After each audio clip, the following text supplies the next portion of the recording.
Once in a while, a story comes along and it just blows your mind.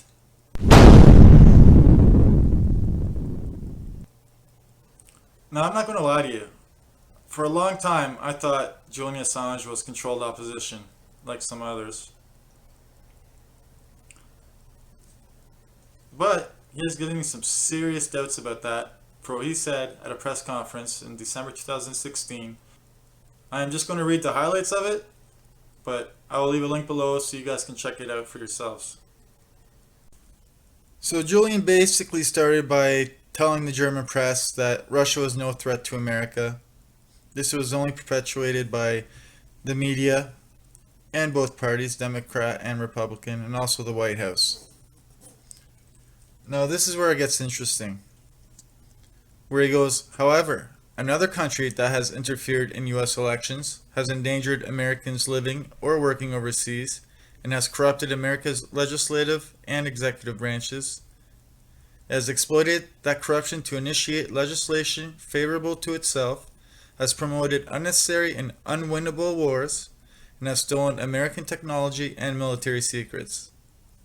Its ready access to the mainstream media to spread its own propaganda provides it with cover for its actions, and it accomplishes all that and more through the agency of a powerful and well-funded domestic lobby that oddly is not subject to the accountability afforded by the Foreign Agents Registration Act of 1938, even though it manifestly works on behalf of foreign government. That country is, of course, Israel. The assessment of Israel and what damage it does regarding what most Americans will regard as genuine national interest is most definitely not reported, revealing once again that what is not written is every bit as important as what is.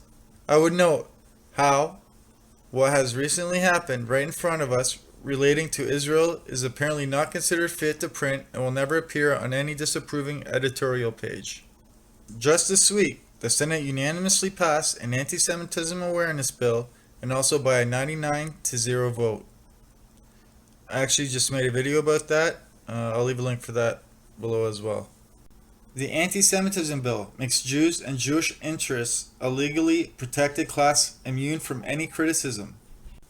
He goes on to say that how free speech is supposed to mean that you can burn flags, sell pornography, basically criticize anybody, any government, except, as he states here, criticizing Israel is off limits if you want to avoid falling into the clutches of the legal system. The act is a major step forward in effectively making any express opposition to Israeli actions a hate crime. And it is similar to punitive legislation that has been enacted in 22 states as well as in Canada.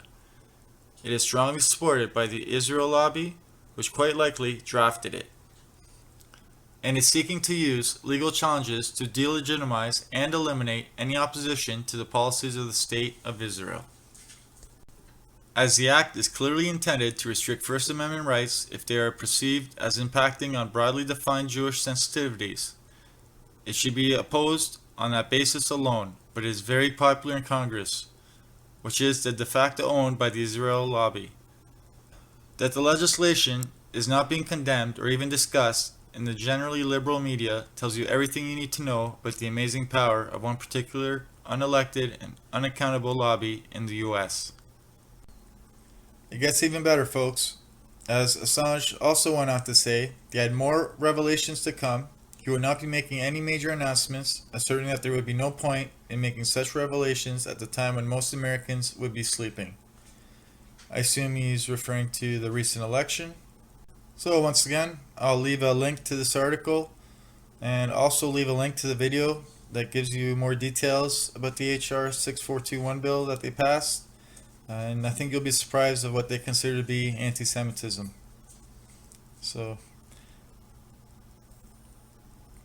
I think good news, folks. So with that, salut tout le monde. Till next time.